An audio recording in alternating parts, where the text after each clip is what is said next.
हाँ, तो हम लोगों ने जो बात की थी वहाँ से एक बार फिर से शुरू करते हैं ताकि कनेक्शन बन जाए, है ना, लोग कनेक्ट कर सकें। तो हमने ये कहा था कि यदि हमको पूरे अस्तित्व को समझना है, एग्जिस्टेंस को समझना है, और उस एग्जिस्टेंस में मानव का भूमिका क्या है, मानव की भूमिका क्या है, इसको पहचानना है। अच्छा, ये क्यों अध्ययन करना है? क्योंकि आदमी के जीने को समझना है। मानव इस पृथ्वी पे किस तरीके से जी के सुखी हो सकता है, इस बात को समझना है।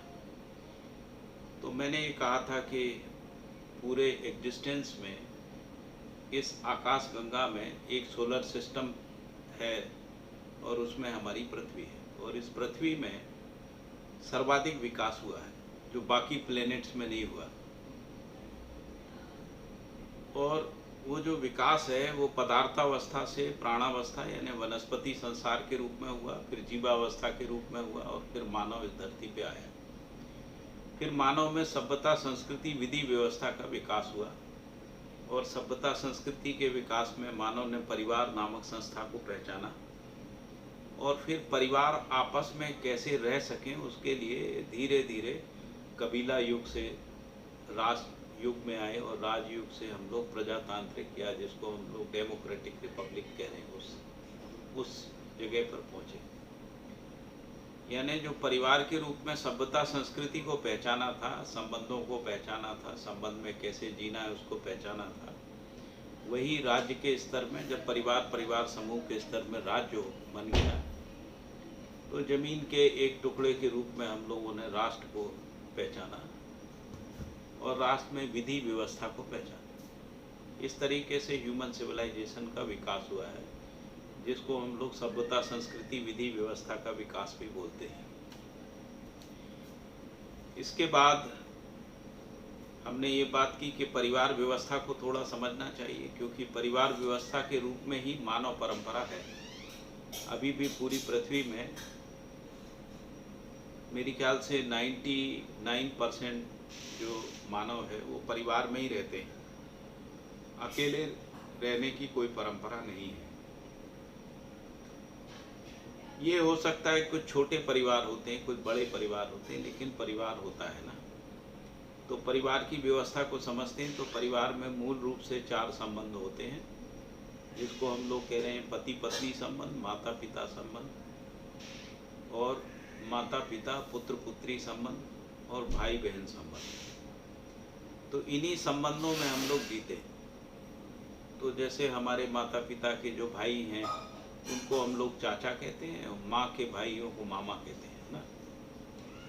तो हमारी जो परिवार व्यवस्था है उसमें पिता के परिवार में ही आमतौर पे महिलाएं आके रहती हैं ना शादी के बाद।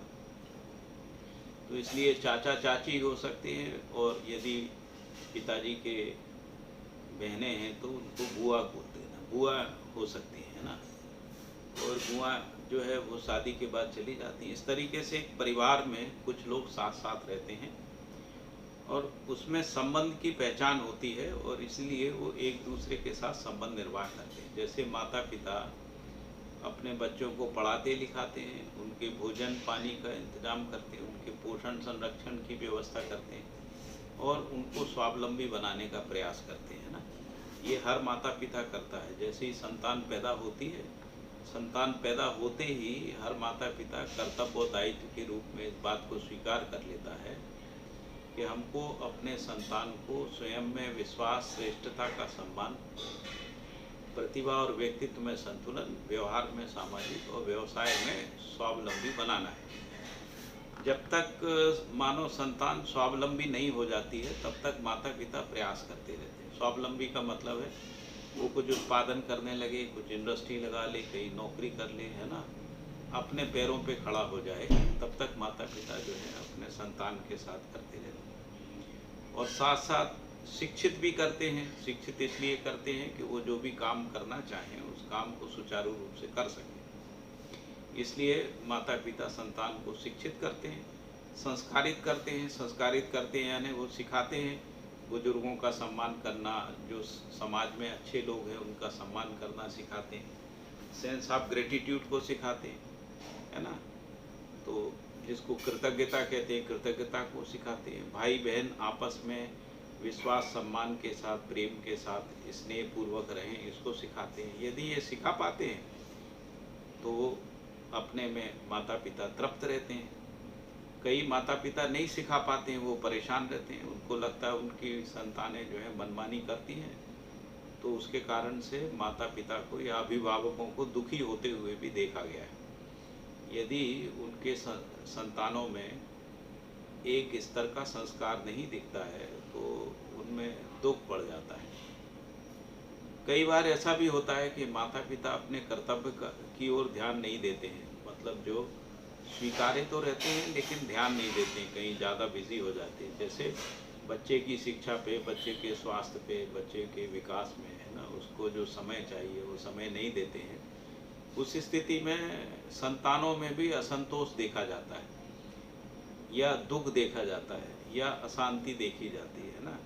तो इसीलिए माता पिता और पुत्र पुत्री संबंध जो परिवार में होता है उसमें मूल्यों के निर्वाह को, कर्तव्य दायित्व को, है ना, समझना बहुत ज़रूरी है। एक समय के बाद जब बच्चे बहुत छोटे होते हैं तो उनकी सेवा भी करते हैं, उनको नहलाना धुलाना, कपड़े पहनाना, ये सब काम भी करते हैं, जो सेवा का काम है बच्चों के साथ, है ना, संतान के साथ। और वस्तु देते हैं, जैसे जब विवाह आदि होती है या पढ़ने लिखने के लिए वस्तुओं को भी उपलब्ध कराते हैं ना, विवाह के समय वस्तुओं को उपलब्ध कराते हैं, इसी को व्यवहार निर्वाह कहते हैं। तो उसमें संबंध की स्वीकृति, कर्तव्य दायित्व का निर्वाह, इसके बाद वस्तुओं का आदान प्रदान और सेवा, ये मूल रूप से हर परिवार में होता है। इसके बाद जब बच्चे बड़े हो जाते हैं और माता पिता बुजुर्ग हो जाते हैं तो उस समय बच्चे जो है इनमें से कुछ चीज़ों को अपने माता पिता को वापस करते हैं, जैसे सेवा करते हैं, माता पिता की सेवा करते हैं, माता पिता के स्वास्थ्य का ख्याल रखते हैं, उनके वृद्धावस्था में उनके पोषण का ख्याल रखते हैं, उनके सम्मान का ख्याल रखते हैं ना, उनके प्रति से उनकी जो गरिमा है उसको बना के रखना चाहते हैं। यदि ऐसा कर पाते हैं तो हम ऐसा मान सकते हैं कि परिवार का वैभव जो है स्पष्ट होता है। और परिवार का वैभव स्पष्ट होता है तो हम एक परिवार के सदस्य हैं, इस रूप में हमको अपने में तृप्ति रहती है और बताने में भी हमको गौरव का अनुभव होता है कि ये मेरा परिवार है, ये मेरे माता पिता है ना, या ये मेरी संतान है, ऐसा बताने में सुख होता है। तो हर मानव संतान सुखी होना चाहता है, माता पिता भी सुखी होना चाहते हैं, बच्चे भी सुखी होना चाहते हैं, पति पत्नी भी आपस में सुखी होना चाहते हैं, भाई बहन भी आपस में सुखी होना चाहते हैं ना। तो सुखी होने के अर्थ में परिवार व्यवस्था को समझना बहुत आवश्यक है। इस पर हमने कल बात की थी। इसके बाद मैंने ये कहा था कि यदि हम पूरी मानव जाति को देखते हैं ना, इस पूरी पृथ्वी में लगभग 700-800 करोड़ लोग रहते हैं, जो अनेक देशों में हैं, अनेक समुदायों में हैं, अनेक धर्मावलंबी हैं, इन सबको देखते हैं, लेकिन रहते सब परिवार में हैं और परिवार में उतने ही संबंध होते हैं। तो यदि पूरी मानव जाति में हम देखें कि मानव जाति में मानव क्या क्रियाकलाप करता है, मोटे मोटे रूप से यदि उसको देखा जाए तो उसमें ये समझ में आता है कि कुछ क्रियाकलाप व्यक्ति के स्तर पे होता है, कुछ परिवार के स्तर पे होता है, कुछ समाज के स्तर पे होता है, कुछ राष्ट्र के स्तर पे होता है, कुछ अंतर्राष्ट्रीय स्तर पे होता है। और इन सब के बीच में परस्पर पूरकता बनी रहती है, यानी परिवार समाज के लिए करता है, समाज परिवार के लिए करता है, राष्ट्र समाज के लिए करता है, समाज राष्ट्र के लिए करते हैं, राष्ट्र अंतर्राष्ट्र के लिए करता है, अंतर्राष्ट्र राष्ट्र के लिए करता है, परिवार जो है वो व्यक्ति के लिए करता है, व्यक्ति परिवार के लिए करता है। तो इस तरीके से ये जितनी भी इकाइयाँ हैं या जितने भी मानव के जीने के आयाम हैं, इनमें आपस में अंतर संबंध होता है, आपस में एक दूसरे के प्रति सहयोगिता होती है, सहकारिता होती है, सहभागिता होती है, पूरकता होती है, एक दूसरे के लिए उपयोगिता होती है, और इस तरीके से ह्यूमन लाइफ चलती है। यदि कोई इसमें से कोई भी यदि किसी की उपेक्षा करता है, जैसे समाज परिवारों की उपेक्षा करता है, परिवार समाज की उपेक्षा करता है, तब परिवार और समाज के बीच में तनाव पैदा हो जाता है, विरोध पैदा हो जाता है, उपेक्षा पैदा हो जाती है, उदासीनता पैदा हो जाती है, स्वार्थ आ जाता है ना, सेल्फिश हो जाते हैं, और ये सब दुख देता है। इससे विरोध पैदा होता है, द्रोह विद्रोह होता है, झगड़े होते हैं, शोषण होता है ना। जब समाज को परिवार से मतलब नहीं है, समाज के जो मुखिया लोग होते हैं वो शोषण करते हैं। परिवार को यदि समाज से मतलब नहीं है तो परिवार अपनी मनमानी करके जीता है, उससे भी समस्याएं पैदा होती। इसीलिए सह अस्तित्व को समझने की जरूरत है। जैसे पदार्थावस्था, प्राणावस्था, जीवावस्था और ज्ञानावस्था का सह अस्तित्व है, वैसे ही मानव का सह अस्तित्व है, जो व्यक्ति, परिवार, समाज, राष्ट्र, अंतर्राष्ट्र के स्तर में है। यदि सह अस्तित्व में कहीं भी गड़बड़ी होती है, उसका दुख, उसका सुख, यदि अच्छा होता है तो उसका सुख दोनों सभी को भोगना पड़ता है। जैसे पूरी दुनिया में कहीं कोई गलती करता है, उसका जो परिणाम है वो हर व्यक्ति तक आता है। जैसे कुछ लोगों ने प्रदूषण फैलाया और उस प्रदूषण को सभी लोग भोगते हैं, है ना। तो इसलिए मानव गलती करने का तो अधिकार है और फल भोगने का भी अधिकार है। मतलब आप गलती करोगे, फल नहीं भोगोगे, ऐसा नहीं होता है। तो इसको व्यक्ति की तरह से मत समझिए, इसको ऐसे समझिए, यदि कोई समाज गलती करता है तो उसका फल जो है वो राष्ट्र भी भोगता है, परिवार भी भोगते हैं, व्यक्ति भी भोगते हैं और पूरी मानव जाति भी भोगती है। ऐसे कई उदाहरण हम लोगों ने देखे। अभी जैसे ISIS के रूप में जो सीरिया में हुआ, तो वहाँ जो भी युद्ध हुआ, लड़ाई झगड़े हुए, अभी रसिया से लगे हुए दो देश आपस में लड़ रहे हैं, जहाँ टर्की जो है, अजरबैजान, क्या नाम, ऐसे ही कुछ नाम है उसका, तो वो दोनों देश आपस में लड़ रहे हैं। अभी लड़ाई रुकी है तो पता लगा कि डेड बॉडीज़ को तलाशने का काम चल रहा है।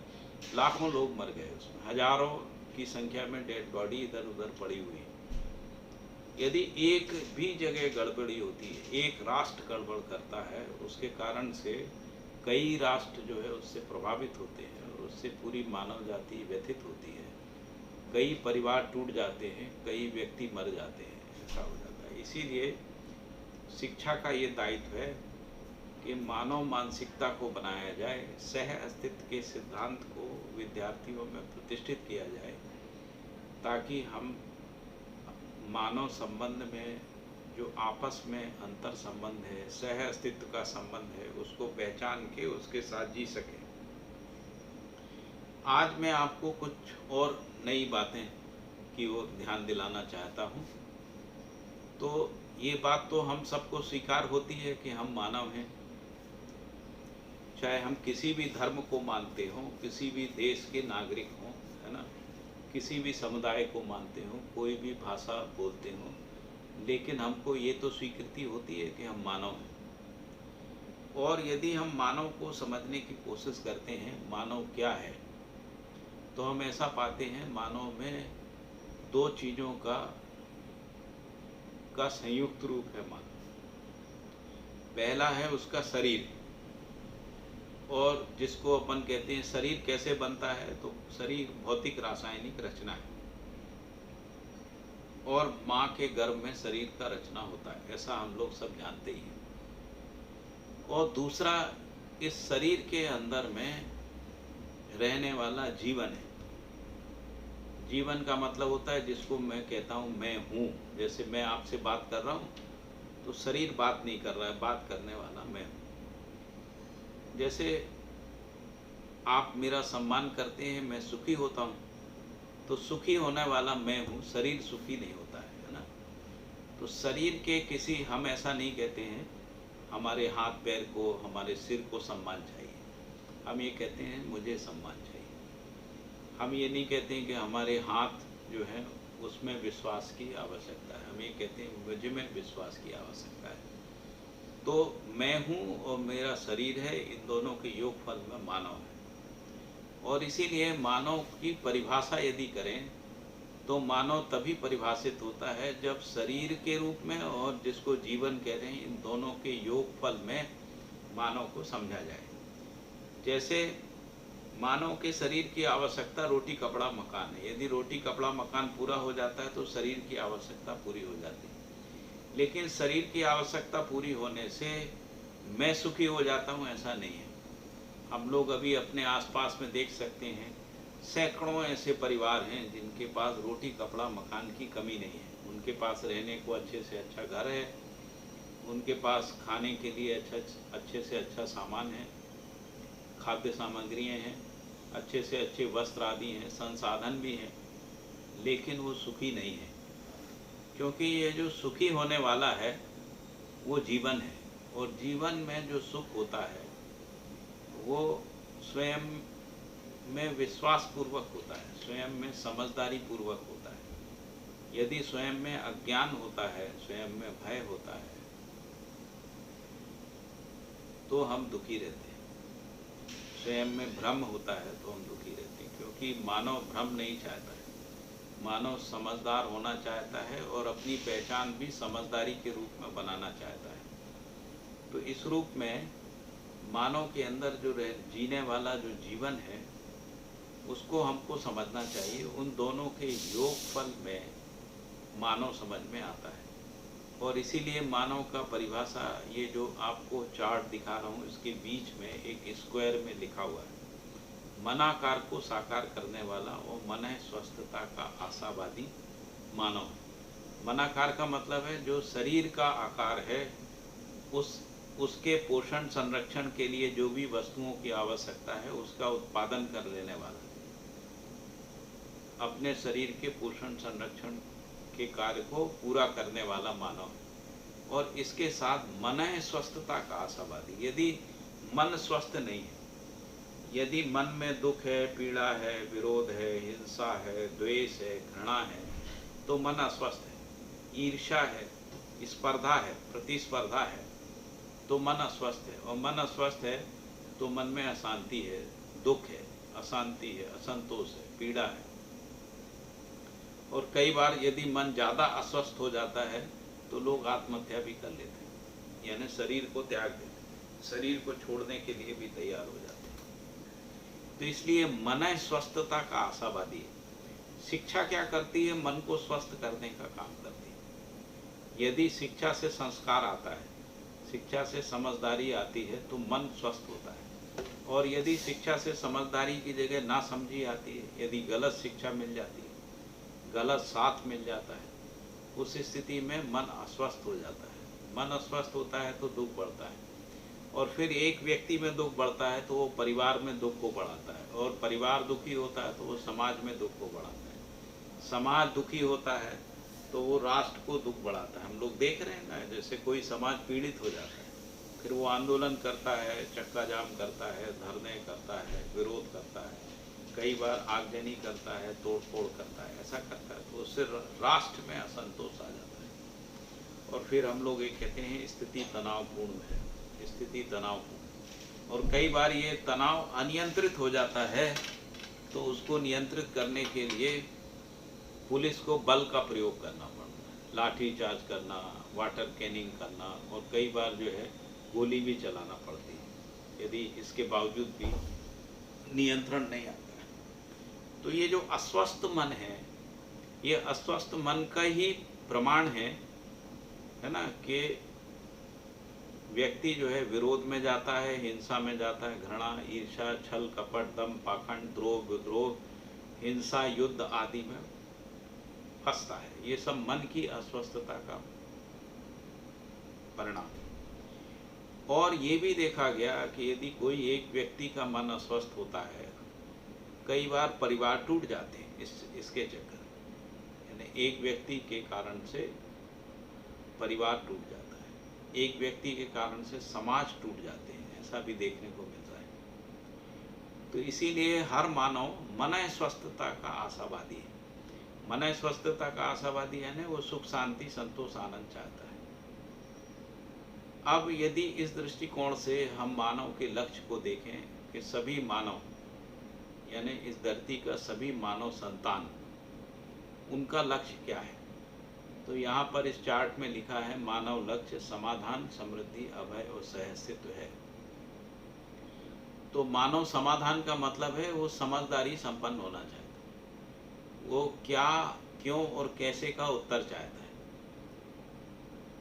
जैसे ये प्रकृति है, प्रकृति क्या है, क्यों है, कैसे, इसका उत्तर चाहता है। मैं मानव हूँ तो मैं मानव के रूप में क्या हूँ, क्यों हूँ, कैसे हूँ, इसका उत्तर चाहता है। फिर इसके अंदर एक जीवन है, जीवन क्या है, क्यों है, कैसे है, इसका उत्तर चाहता है। यदि इनके उत्तर मिलते हैं तो वो उसको कहते हैं वो समझदार मानव है, ज्ञानी मानव है। और यदि ज्ञानी मानव है तो उसको कहेंगे वो समाधानित है, क्योंकि मानव के अंदर सारे प्रश्न समस्या के रूप में रहते हैं, और जब ये प्रश्न के उत्तर नहीं मिलते हैं, धीरे धीरे प्रश्न जो है मानव को दुखी करने लगते हैं। और इसीलिए मानव जाति प्रश्नों के समाधान के लिए हजारों साल से प्रयासरत है।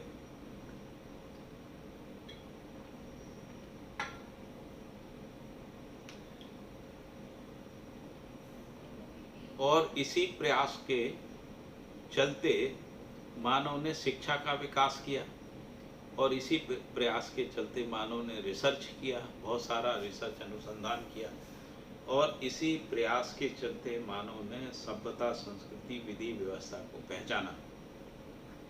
और सभ्यता, संस्कृति, विधि, व्यवस्था में भी कोई कमियां रहती हैं, उनको दूर करने का मानव प्रयास कर रहा है, क्योंकि मानव समाधान चाहता है। समाधान चाहता है। समाधान का जो प्रमाण है वो परिवार में संबंध पूर्वक मूल्यों के निर्वाह के साथ जीना ही समाधान का प्रमाण है। क्योंकि यदि अंदर में अंतर विरोध है, यदि अंदर में घृणा है, तो संबंधों में घृणा आ जाती है। अंदर में यानी विचार में यदि घृणा है तो संबंधों में घृणा दिखती है ना। विचार में यदि विरोध है तो संबंधों में विरोध आ जाता है। तो इसका मतलब है कि यदि हम समाधानित हैं तो संबंध में भी हम न्याय के साथ, विश्वास के साथ, सम्मान के साथ, एक दूसरे के साथ, स्नेह के साथ, है ना, जी पाते हैं। जो लोग नहीं जी पा रहे हैं, हम उनको पहचान सकते हैं कि वो नासमझ लोग हैं, या उनके पास जीने से संबंधित जो समझ है उसका अभाव है, अज्ञानी है। इस रूप में हम लोग पहचान सकते हैं, है ना। तो जो ज्ञानी है या समझदार है, हम ऐसा बनना चाहते हैं या हम अज्ञानी और नासमझ के रूप में रहना चाहते हैं। तो उत्तर तो यही आता है कि हम ज्ञानी और समझदार के रूप में रहना चाहते हैं, क्योंकि ज्ञानी और समझदार होके रहने से ही, समाधानित होके रहने से ही हम संबंध में न्याय के साथ, यानी न्याय के साथ का मतलब संबंध में विश्वास के साथ, प्रेम के साथ, स्नेह के साथ, ममता, वात्सल्य के साथ, कृतज्ञता, गौरव के साथ, श्रद्धा और सम्मान के साथ और प्रेम के साथ हम लोग आपस में रह सकते हैं। यही समझदारी का प्रमाण है, और इसीलिए समाधान मानव का पहला लक्ष्य है। दूसरा लक्ष्य है समृद्धि। इस पृथ्वी पे कोई भी परिवार ऐसा नहीं चाहता है कि उसको अभाव में जीना पड़े, गरीबी में जीना पड़े, दरिद्रता में जीना पड़े। तो इसलिए पूरी मानव जाति समृद्धि के लिए प्रयास करती है। हर परिवार समृद्धि के लिए प्रयास करता है, समाज समृद्धि के लिए प्रयास करता है, राष्ट्र समृद्धि के लिए प्रयास कर रहा है, पूरी मानव जाति समृद्ध होने के लिए प्रयास कर रही है, जिसको हम लोग प्रॉस्पेरिटी बोलते हैं अंग्रेजी में। लेकिन समृद्धि को हमको समझने की ज़रूरत है। समृद्धि का मतलब होता है मानव के शरीर की जो आवश्यकता है, जो रोटी, कपड़ा, मकान के रूप में है, जिसको आहार, आवास और अलंकार, साधन कहते हैं। आहार, आवास और साधन के रूप में मानव की आवश्यकता है। तो एक परिवार को जितना आहार, आवास और संसाधन चाहिए, यदि वो आवश्यकता से अधिक हैं, तभी उसमें समृद्धि आती है। एक समाज में जितना समाज को चलाने के लिए आहार, आवास और संसाधनों का आवश्यकता है, उससे अधिक होने पे समाज समृद्धि को महसूस करता है। ऐसे ही राष्ट्र है। अभी भी हम लोग राष्ट्र का जो जीडीपी है ना, जिसको हम लोग कहते हैं ग्रास नेशनल प्रोडक्ट, तो जो जीडीपी है उसका निर्धारण समृद्धि से ही होता है। समृद्धि यानी हम जो उत्पादन करते हैं, क्या वो हमारे देश की आबादी, जैसे भारत की आबादी 150 करोड़ लोग 150 करोड़ है ना, या 130 135 करोड़ है, जितना भी है, तो इतने लोगों के लिए जो रोटी कपड़ा मकान है वो आवश्यकता से अधिक है, तभी भारत जो है अपने को समृद्ध महसूस कर सकता है। नहीं तो अभाव होगा, दरिद्रता होगी, गरीबी होगी, भुखमरी होगी, अकाल होगा, ये सब होगा। तो पूरी मानव जाति को ये सब स्वीकार नहीं होता है, इसीलिए हर मानव समृद्ध होना चाहता है। अभी समृद्धि को एक तरीके से और समझने की ज़रूरत है। जैसे वस्तु का संग्रह समृद्धि नहीं होती। जैसे मान लीजिए किसी के पास रोटी कपड़ा मकान हो गया, उसके परिवार की आवश्यकता है उससे थोड़ा ज़्यादा हो गई। यदि उसके पास, उसको आवश्यकता को यदि हम 100% कहें तो उसके पास 120% हो गया, तो हम कहेंगे आवश्यकता से अधिक हो गया, समृद्ध हो गया। और यदि उसकी आवश्यकता 100 की है और उसके पास 1000 हो गया, 10,000 हो गया, 1,00,000 हो गया, तो ये समृद्धि नहीं है, ये अभाव का लक्षण है। और इसीलिए संग्रह जो है वो अभाव को सिद्ध करता है, और इसीलिए कोई भी संग्रही व्यक्ति समृद्ध नहीं होता है, वो दरिद्र होता है। जैसे मान लीजिए किसी के पास 1,00,000 रुपए है और उसको लगता है 10 लाख रुपए हो जाए, और जब 10 लाख हो जाते हैं उसको लगता है 1 करोड़ हो जाए, और जब 1 करोड़ हैं तब उसको लगता है 10 करोड़ हो जाए या 100 करोड़ हो जाए। इसका मतलब है उसके अंदर अभाव बना हुआ है। अभाव क्यों बना हुआ है? क्योंकि उसने समृद्धि को नहीं पहचाना। तो इसीलिए संग्रह समृद्धि नहीं है। समृद्धि का मतलब है जब आप फुलफिल हो जाएं, आपको लगेगा आपके पास कपड़ा बहुत है, आपको लगेगा आपके पास घर पर्याप्त है, रहने के लिए जितना चाहिए उससे ज़्यादा है, आपको लगे कि आपके परिवार में जो भी सब्जी फल दूध खाद्यान्न की आवश्यकता है उससे ज़्यादा आपके पास उपलब्ध है, उस भाव का नाम समृद्धि है। तो इसीलिए मानव का दूसरा लक्ष्य जो है समृद्धि है। मानव का जो तीसरा लक्ष्य है वो अभय है, क्योंकि मानव भय में जीना नहीं चाहता है।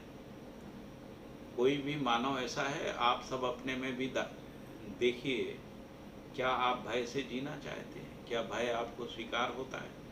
तो आपके अंदर से उत्तर आएगा कि भय हमको स्वीकार नहीं है। हमको कोई भयभीत करे ये भी स्वीकार नहीं है, हमको किसी को भयभीत करना पड़े ये भी स्वीकार नहीं होता है। हमको अपना काम कराने के लिए चीखना पड़े, चिल्लाना पड़े, डंडा चलाना पड़े, बंदूक का प्रयोग करना पड़े, डराना पड़े किसी को, ये हमको स्वीकार नहीं होता। हम चाहते हैं सहजता से काम हो, है ना, स्नेहिल वातावरण में कोई भी काम हो जाए। तो इसलिए हर मानव भय से मुक्त होना चाहता है। भय मानव में 3 प्रकार से पहचानने में आता है मानव परंपरा।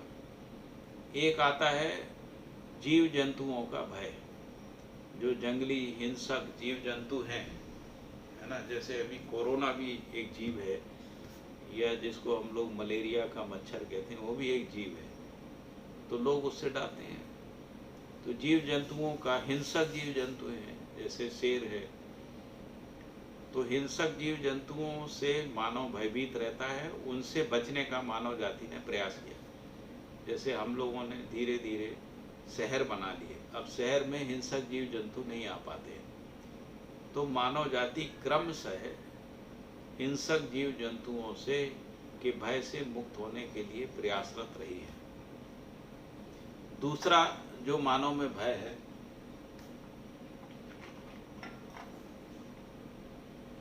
वो प्राकृतिक आपदाओं का भय है।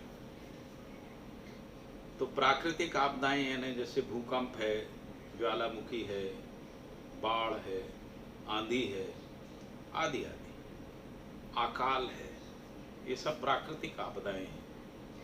तो प्राकृतिक आपदाओं का जो भय है मानव को, उससे भी मानव बचने का प्रयास कर रहा है। यदि आप सिविलाइजेशन का विकास देखें तो सिविलाइजेशन के विकास में मानव ने ये पहचाना इस पृथ्वी पे कि कहाँ कितनी गर्मी पड़ती है, कहाँ तूफान ज़्यादा आते हैं, कहाँ भूकंप ज़्यादा आते हैं। जैसे जापान में लोग कहते हैं कि ज़्यादा भूकंप आते हैं, और इसीलिए जापान में इस प्रकार के घर बनाने की प्रौद्योगिकी को प्रतिष्ठित किया गया कि यदि भूकंप आए भी तो घर गिरे तो किसी की मृत्यु ना हो, कम से कम नुकसान हो। तो इसलिए मानव जाति ने जो भी ऐसे डिसऑर्डर के एरिया हैं उनको आइडेंटिफाई किया और इस तरीके से प्राकृतिक आपदाओं के भय से मुक्त होने का प्रयास किया और अभी भी कर रहा है। तीसरा जो मानव में भय है वो मानव का मानव के साथ भय है, जिसको अमानवीयता का भय कहते हैं। अमानवीयता किस रूप में रहती है? अहंकार के रूप में रहती है, द्वेष के रूप में रहती है, घृणा के रूप में रहती है, हिंसा के रूप में रहती है, छल कपट दंभ और पाखंड के रूप में रहती है, द्रोह विद्रोह के रूप में रहती है ना, जिसको अपन अमानवीयता कह रहे हैं मानव के अंदर। तो मानव जाति अमानवीयता के भय से मुक्त होने का भी प्रयास कर रही है। एक प्रयास तो शिक्षा के माध्यम से होता है कि शिक्षा जो है भय से मुक्ति के लिए एक प्रकार की मानसिकताओं को निर्माण करती है, जिस मानसिकता में हम एक दूसरे का सम्मान कर सकते हैं, एक दूसरे के साथ विश्वास पूर्वक जी सकते हैं। ऐसी मानसिकता का निर्माण का दायित्व जो है शिक्षा का होता है। और दूसरा है कि यदि मान लीजिए कोई इससे सुधरता नहीं है और फिर इसके बाद भी लड़ाई झगड़ा करता है, तो उसके लिए उस भय से मुक्त होने के लिए हमने राज्य के स्तर पर पुलिस और आर्मी की व्यवस्था किया है। यदि मान लीजिए हम लोग जो है आपस में ठीक से जी रहे हैं, लेकिन दूसरा बाहर से कोई आके हमको ठीक से जीने नहीं देना चाहता है, हमारी समृद्धि को नष्ट करना चाहता है, हमारे ऊपर हमला करना चाहता है, हमको गुलाम बनाना चाहता है, तो हमारे देश की आर्मी जो है उससे लड़ती है और हमको सुरक्षित रखती है। तो अमानवीयता के भय से मुक्ति के लिए मानव जाति में दो प्रकार के प्रयास दिखते हैं। एक शिक्षा के रूप में है। शिक्षा जो है एक समझदारी का विकास करती है, जिसमें सभी लोग मिलजुल के एक दूसरे का विश्वास सम्मान करते हुए जी सकें। यदि ऐसा शिक्षा कर पाती है तो शिक्षा सफल है, नहीं तो शिक्षा भी असफल है। और दूसरा है कि यदि कोई राक्षस है, राक्षस मानव है, पशु मानव, राक्षस मानव है, जानवर जैसा आदमी है ना, जिसके अंदर हिंसा है, जो अपराध और शोषण की प्रवृत्ति से भरा हुआ है, ऐसे लोगों से निपटने के लिए हमने राष्ट्रीय स्तर पे एक विधि व्यवस्था को विकसित किया है और उस विधि व्यवस्था में कुछ लोगों को ऐसे लोगों से निपटने के लिए अधिकार संपन्न किया है, जिसको हम लोग पुलिस और आर्मी कह रहे हैं। तो इस तरीके से मानव अभय को प्राप्त करना चाहता है, मानव भय से मुक्त होकर इस पृथ्वी पर जीना चाहता है। इसीलिए मानव का तीसरा लक्ष्य अभय है। मानव का चौथा लक्ष्य है सह अस्तित्व पूर्वक जीना। जैसे हम लोग भारत देश में बहुत सारे धर्म और संप्रदाय के लोग हैं। कोई हिंदू है, कोई मुसलमान है, कोई सिख है, कोई जैन है, कोई ईसाई है।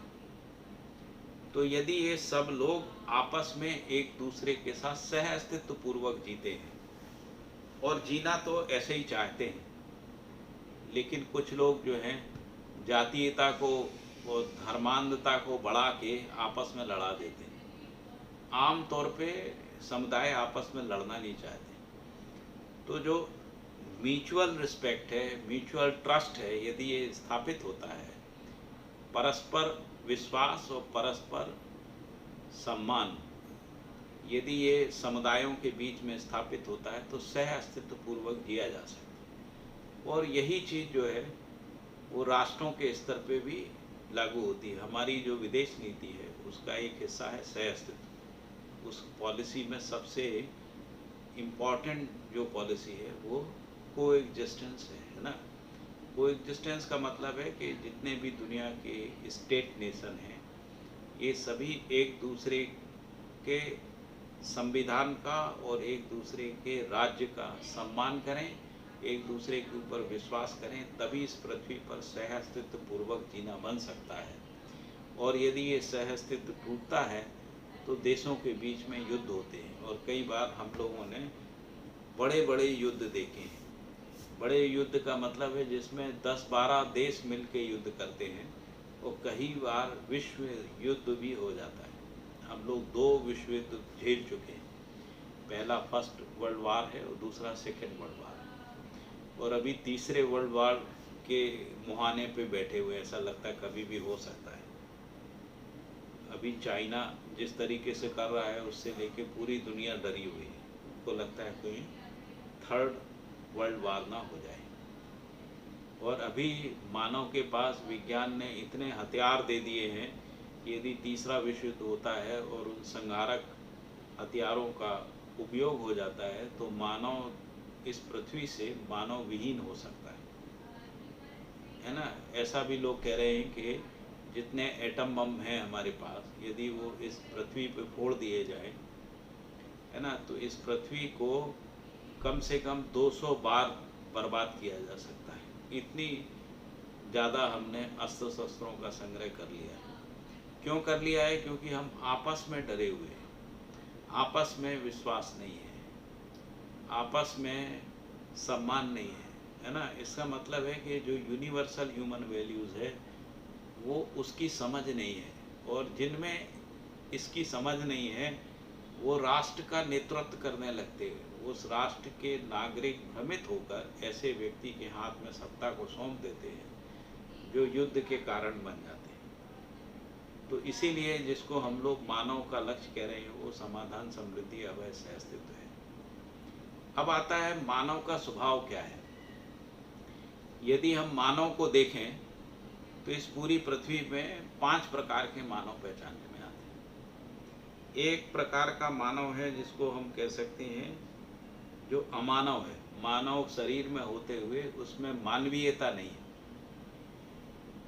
तो उसको कहेंगे कि वो पशु मानव है या राक्षस मानव है। तो पशु मानव का पहचान क्या है? उसमें दासता की प्रवृत्ति होती है, स्लेवरी होती है, वो गुलामी में जीना चाहता है, व्यवस्था में जीना चाहता है। उसको कहेंगे दीनता, हीनता और क्रूरता का स्वभाव होता है उसका, उसमें दीनता प्रधान होती है, इसीलिए उसको पशु मानव कहते हैं। दूसरे प्रकार का मानव है जिसको राक्षस मानव कहते हैं। राक्षस मानव का मतलब होता है जिसमें क्रूरता प्रधान होती है।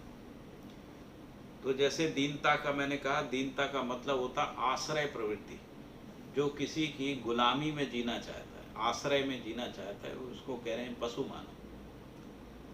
और जो अपने अस्तित्व को बचाए रखने के लिए दूसरे के अस्तित्व को नष्ट करता है उसको क्रूर कहते हैं। क्रूरता का मतलब है कि स्वयं को बचाए रखने के लिए दूसरे की हत्या करना, स्वयं की आवश्यकता पूर्ति के लिए दूसरों को लूटना, दूसरों के ऊपर आक्रमण करना, दूसरों का शोषण करना, दूसरों के साथ अपराध करना। इस प्रवृत्ति के जो लोग हैं उनको राक्षस मानव कह सकते हैं। और यदि इन दोनों स्वभाव से, यानी दीनता, हीनता और क्रूरता, इस स्वभाव से मुक्त यदि कोई मानव है तभी उसको अपन मानव कह सकते हैं। तभी हम ये कह सकते हैं इसमें इंसानियत है, यानी ये मानव है। नहीं तो वो जानवरों के समान है, बल्कि जानवरों से भी गया बीता है, क्योंकि जानवरों का आचरण निश्चित होता है। और ऐसे आदमी जो पशु मानव, राक्षस मानव है, उनका आचरण निश्चित नहीं होता है। इसलिए अपन जानवरों से बदतर मान सकते हैं ना, ऐसा। तो यहाँ पर मैंने मानवीय स्वभाव की बात की है। तो जहाँ से इंसानियत के रूप में मानवीय स्वभाव का पहचान होता है, तो इसमें लिखा है धीरता, वीरता, उदारता, दया, कृपा, करुणा। धीरता का मतलब होता है न्याय में जिसका विश्वास है, निष्ठा है, उसमें धीरता होती है। न्याय प्रणाली पे जिसका विश्वास है, शिक्षा में विश्वास है, समझदारी में विश्वास है, जिसका मूल्यों के ऊपर विश्वास है, चरित्र पे विश्वास है, जिसका नैतिकता पे विश्वास है, नीतियों पे विश्वास है, नियम पूर्वक जीने पे विश्वास है, ऐसे व्यक्ति को कहेंगे कि वो मानव है, उसमें धीरता होती है।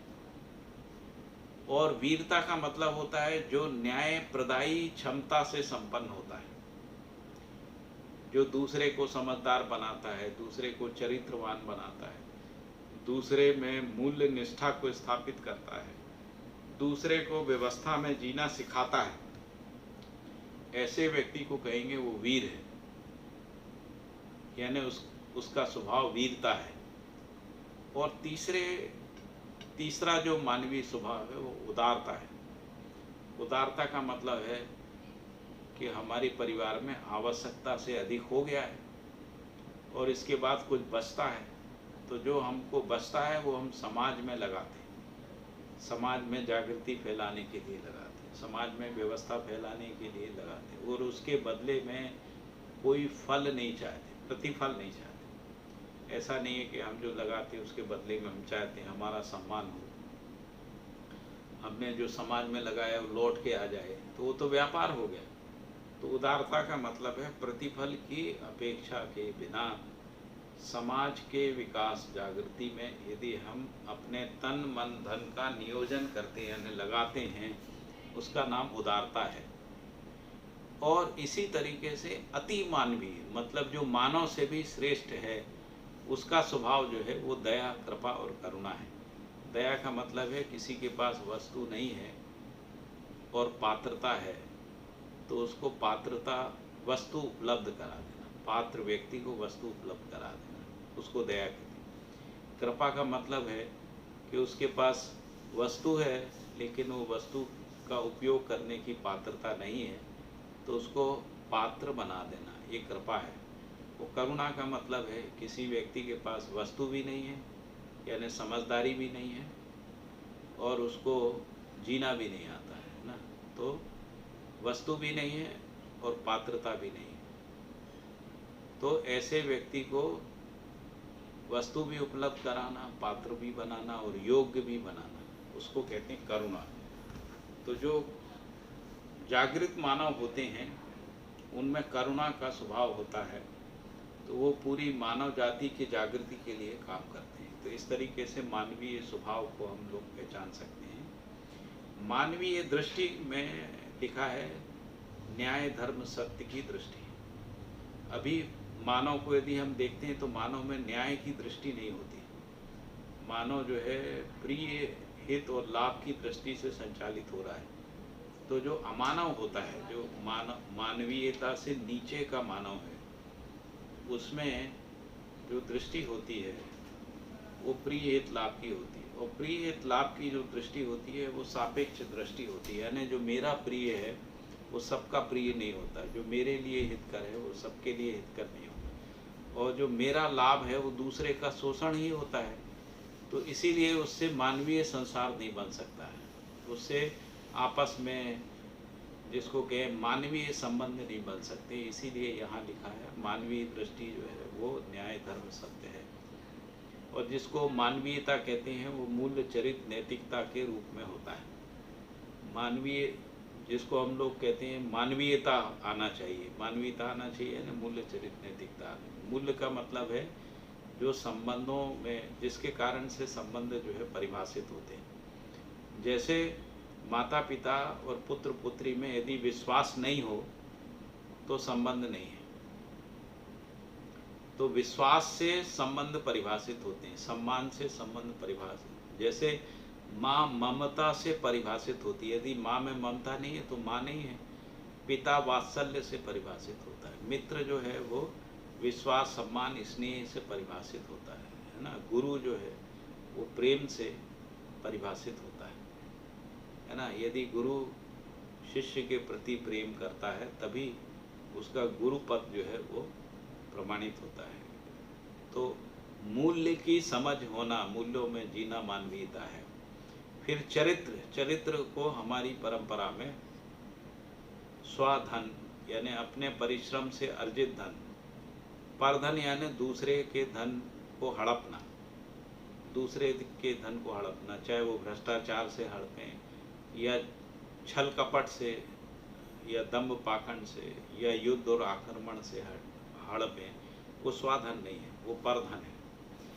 तो इसलिए स्वाधन जो है वो चरित्र का पहचान है। जब आदमी अपने परिश्रम से धन अर्जित करके अपना जीविकोपार्जन, अपने परिवार का जीविकोपार्जन करता है, वो उसके चरित्र का पहचान है। दूसरा, पर नारी और पर पुरुष को हम लोग चरित्रहीनता मानते हैं। अभी पूरे देश में जो अपराध होते हैं, खासकर जो जिसको अपन कह रहे हैं बहुत हिंसक अपराध होते हैं, जिसमें एक दूसरे की हत्या कर देते हैं। अभी हम लोगों ने हाथरस का किस्सा सुना, उससे पहले दिल्ली में सुना, राजस्थान में सुना, बहुत सारी जगह पे लोग जो है चरित्रहीनता करते हैं, फिर उसके बाद जब वो उजागर होती है तो एक दूसरे की हत्या कर देते हैं, जला देते हैं, मार डालते हैं, है ना। तो जो पर नारी और पर पुरुष है ना, इसको चरित्रहीनता कहते हैं। और स्व नारी और स्व पुरुष यदि हमको विवाह पूर्वक है ना समाज की स्वीकृति से नारी प्राप्त होती है, जिसको पत्नी कहते हैं, उसके साथ हम यदि जीते हैं वो चरित्र है। और यदि दूसरे की पत्नी दूसरी स्त्री के ऊपर जो है उसका शोषण करते हैं, सेक्सुअली एक्सप्लॉइट करते हैं, वो सब चरित्रहीनता है। या कोई पुरुष करता है या कोई नारी करती, दोनों स्थिति। और नैतिकता का मतलब है कि जो हमारा तन मन धन है उसको हम व्यर्थ नहीं कमाते, उसको युद्ध में, हिंसा में, अपराध में, शोषण में नहीं लगाते। हम अपने तन मन धन का उपयोग जो है मानवता के लिए लगाते हैं, वो नैतिकता है। विकास में, दूसरे के विकास में, जागृति में, परिवार के विकास और जागृति, समाज के विकास और जागृति में, पूरी मानव जाति के विकास जागृति में हम अपने तन मन और धन इन तीनों को लगाते हैं, ये नैतिकता है। तो इस तरीके से मानवीयता मूल्य चरित्र नैतिकता के रूप में हमको स्पष्ट होती है। और हर मानव धर्म क्या है, तो हर मानव सुखी होना चाहता है, इसलिए सुख ही मानव का धर्म है। तो मानव सुखी कैसे होता है, तो जब मानव समाधानित होता है तभी उसमें सुख आता है। यदि मानव में समाधान समृद्धि होता है तो शांति आती है। यदि मानव में समाधान समृद्धि अभय होता है तो संतोष आता है। और यदि मानव समाधान समृद्धि अभय सह अस्तित्व में जी पाता है तब वो आनंद में रहता है। तो इसलिए जो मानव लक्ष्य है उसकी पूर्ति से ही मानव में सुख, शांति, संतोष, आनंद जो है वो पहचानने में आता है। तो इस तरीके से मैंने आपको मानव को समझाने का प्रयास किया। और मैंने कहा कि जो मानव में अभ्युदय है, अभ्युदय का मतलब होता है सर्वतोमुखी समाधान संपन्न होना। मतलब एक व्यक्ति स्वयं में समाधानित हो और वो परिवार में भी समस्या ना हो, समाज में भी समस्या ना हो, और वो व्यक्ति राष्ट्र और अंतर्राष्ट्र में भी समस्या ना हो। ऐसे मानव को हम कहेंगे कि वो सर्वतोमुखी समाधान संपन्न है, यानी वो अभ्युदय की ओर है ना। तो इस तरीके से मानव अभ्युदय को पहचाना जा सकता है। तो मैंने आपको मानव को समझाने का प्रयास किया। अब जो मैं आपसे कह रहा था कि पूरी मानव जाति में यदि हम देखें तो 5 प्रकार के मानव पहचानने में आते हैं। तो ऊपर जो पहला क्लासिफिकेशन दिया है उसमें अमानवीय मानव, जो जीव चेतना में जी रहा है। जीव चेतना का मतलब है जो शरीर की सीमा तक जी रहा है बस।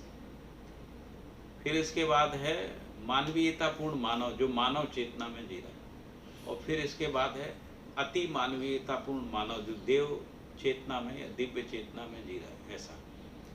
तो ये जो अमानवीय मानव हैं, जिसको जीव चेतना में जीता हुआ मानव कह रहे हैं, उसमें 2 कैटेगरी हैं। एक है जिसको कह रहे हैं पशु मानव और दूसरा है राक्षस मानव। पशु मानव का मतलब होता है जो जीवों के समान जीता है। अब जीव कितना जीता है, तो जीव के जो जीने के विषय हैं वो केवल आहार, निद्रा, भय और मैथुन है। पूरे पृथ्वी पर जितने भी जीव हैं, इन जीवों में ये 4 विषयों में जीते हुए दिखते हैं, आहार, निद्रा और भय और मैथुन। उनमें कोई सभ्यता, संस्कृति, विधि व्यवस्था नहीं होती, उनमें कोई न्याय, धर्म, सत्य नहीं होता। उनको तो रोटी चाहिए, उनको भोजन चाहिए, निद्रा चाहिए और भय चाहिए और मैथुन रहता। मैथुन से वो अपनी परंपरा को बनाए रखते हैं ना, अपनी सृष्टि को बनाए रखते हैं। तो यदि पशु मानव को देखें तो उनकी जो दृष्टि है वो प्रिय, अप्रिय, हित, अहित, लाभ और हानि के रूप में रहती है, लाभ अलाभ के रूप में रहती है। और जो उनका स्वभाव है वो दीनता, हीनता और क्रूरता रहता है। उसमें दीनता प्रधान रहती है, प्रधान रूप से उनमें दीनता रहती है। और राक्षस मानव में क्या होता है, राक्षस मानव में दृष्टि तो वही है प्रिय, हित, लाभ की, लेकिन उसमें लाभ प्रधान हो जाता है और स्वभाव में क्रूरता प्रधान हो जाती है। विषय दोनों का पशु मानव राक्षस मानव दोनों का जो विषय है, जितना वो जीते हैं, वो रोटी कपड़ा मकान आहार के रूप में, निद्रा भय मैथुन में ही जीते हैं। इसी को चार विषय कहते हैं। इन चार विषयों में इससे ज़्यादा उनमें जीने का प्रकाशन नहीं। राक्षस मानव में द्रोह विद्रोह शोषण और युद्ध में जीने की व्यवस्था भी रहती है ना। तो इस तरीके से जो अमानव रूपी पशु मानव राक्षस मानव कृत्यों का जो परिणाम है वो क्या होता है, तो द्रोह विद्रोह शोषण युद्ध छल कपट दंभ और पाखंड मतभेद है ना, दंड शासन विधि और पशु मानव राक्षस मानव में व्यवस्था में जीना संभव नहीं हुआ। तो इस तरीके से अमानवीयता को हम मानव परंपरा में पहचान सकते हैं। यदि हम ऐसा जीते हैं द्रोह विद्रोह शोषण छल अपराध, तो हम अमानवीय हैं, मानव नहीं हुए हैं। मानव शरीर में हैं लेकिन मानव नहीं है। यानी हम विकास में ज्ञानावस्था में आ गए हैं, लेकिन अभी हमारा विकास मानव के रूप में नहीं हो पाया है। इसको जांच के देखा जा सकता है। फिर इसके बाद मैंने कहा कि जब शिक्षा विधि से, समझदारी की विधि से जागृति की ओर यदि हम आगे गति करते हैं, उस स्थिति में पहले हम मानव होते हैं। मानव होते हैं तो हमारी दृष्टि बदल जाती है। प्रिय हित लाभ की जगह न्याय धर्म सत्य हो जाती है। न्याय धर्म सत्य की जो दृष्टि होती है वो सार्वभौमिक होती है। प्रिय हित लाभ की जो दृष्टि होती है वो सीमित होती है। इसलिए प्रिय हित लाभ की जो दृष्टि है वो समुदाय चेतना को जन्म देती है। न्याय धर्म सत्य की जो दृष्टि है वो अखंड समाज को निर्माण करती है। तो इसलिए न्याय धर्म सत्य की दृष्टि से संपन्न व्यक्ति को मानव कहते हैं। और मानव में जो विषय है वो आहार निद्रा भय मैथुन नहीं होता। मतलब वो रोटी के लिए जी रहा है ऐसा नहीं। कई लोग कहते हैं ना भैया हम खाने के लिए जी रहे हैं, तो वो खाने के लिए नहीं जी रहा है। उसमें पुत्रेष्णा है, वित्रेष्णा है, लोकेष्णा है। यानी अपने जैसे लोगों को बनाना चाहता है, उस रूप में पुत्रेष्णा है। वित्रेष्णा है यानी वो समृद्ध होना चाहता है। और लोकेष्णा है यानी वो अपने यश को चाहता है। यश बल कामना, उस रूप में लोकेष्णा होती है। और जो मानव का स्वभाव है वो धीरता वीरता उतारता है। तो इस तरीके से मानव परंपरा में हम ऐसे लोगों को पहचान सकते हैं। मानवीयतापूर्ण जो मानव है वो व्यवस्था सहज रूप में होने के आधार पर उसका आचरण निश्चित रहता है। यानी आचरण का निश्चय ध्रुवीकरण होता है। और जो अमानवीयतापूर्ण मानव है, जिसको पशु मानव राक्षस मानव कह रहे हैं, उसका आचरण निश्चित नहीं होता। और आचरण निश्चित नहीं होने के कारण उनमें आपस में विश्वास नहीं होता है। आपस में शंका बनी रहती है, संदेह बना रहता है, संदिग्धता बनी रहती है ना। आपस में छल कपट बना रहता है। छल कपट दंभ और पाखंड, ये जो चार शब्द हैं, इनका मतलब होता है विश्वासघात। विश्वासघात चार प्रकार से होता है। छल का मतलब विश्वासघात करते समय विश्वासघात का पता न लगे और हम उसके साथ विश्वासघात कर ले, उसको छल कहते हैं। कपट का मतलब होता है विश्वासघात करते समय विश्वासघात पता लग जाए और फिर भी विश्वासघात करता रहे, उसको कपट या कपटी बोलते हैं ना। दंभ का मतलब होता है आश्वासन देने के बाद भी विश्वास, मैं ऐसा नहीं करूँगा ऐसा कह के भी विश्वासघात करे, उसको दंभ बोलते हैं। और पाखंड का मतलब होता है प्रचार प्रसार करके, घोषणा करके यदि कोई विश्वासघात करता है। जैसे हम लोग अभी बाजार में जितने भी प्रकार के प्रोडक्ट देखते हैं, उनके जो विज्ञापन होते हैं वो ज़्यादातर पाखंड होते हैं, क्योंकि उनमें वो गुणवत्ता नहीं रहती है जो गुणवत्ता का प्रचार उसमें किया जाता है। तो एक प्रकार से उपभोक्ताओं को ठगने का काम होता है, उनके साथ धोखाधड़ी का काम होता है, उसको पाखंड कहते हैं, है ना। या एक देश दूसरे देश के खिलाफ भी पाखंड फैलाता है जब युद्ध जैसी स्थितियाँ रहती हैं, है ना। क्योंकि युद्ध में लोग एक दूसरे पे अविश्वास के कारण से युद्ध होता है, इसलिए उस समय पाखंड का उपयोग करते हैं, है ना। तो इसको समझा जा सकता है। फिर इसके बाद तीसरे प्रकार का मानव है, जो मानव इस पूरी पृथ्वी पे व्यवस्था बनाने का काम करता है, जो शिक्षा संस्कार का काम करता है, जो स्वास्थ्य संयम का काम करता है, न्याय सुरक्षा का काम करता है, जो उत्पादन और विनिमय का काम करता है और न्याय पूर्वक करता है, धर्म पूर्वक करता है, सत्य पूर्वक करता है ना। ऐसे मानव को कह रहे हैं कि वो अति मानव है। और ऐसे मानव दो प्रकार की, दो कोटि में पहचाने जाते हैं। एक है देव मानव और दूसरे हैं दिव्य मानव। देव मानव का मतलब होता है जिनमें दृष्टि, न्याय, धर्म, सत्य की है और जिनका विषय लोकेशना है और उनका जो स्वभाव है वो उदारता, दया और कृपा प्रधान है। उदारता, दया, कृपा और करुणा उनमें होती है। और दिव्य मानव में क्या हो जाता है, तो केवल लोकेशना की जगह जो दृष्टि है और जो विषय है वो सत्य हो जाता है। और उनका जो स्वभाव है, दिव्य मानव का स्वभाव करुणा हो जाता है। तो ऐसे जो देव मानव और दिव्य मानव हैं वो जागृतिपूर्ण अनुभव प्रमाण के रूप में मानव परंपरा में सार्थक सिद्ध होते हैं और जागृत परंपरा में मानवीयता पूर्ण कार्य व्यवहार के रूप में अपने को प्रमाणित करते हैं, सिद्ध करते हैं, है ना। ऐसे मानव को हम सभी जो हैं मानव होना चाहते हैं और फिर मानव होने के बाद हम चाहते हैं कि हमारे अंदर से दिव्यता, है ना, या देव चेतना प्रमाणित हो। तो इस प्रकार से हम लोगों ने मानव का अध्ययन किया। अब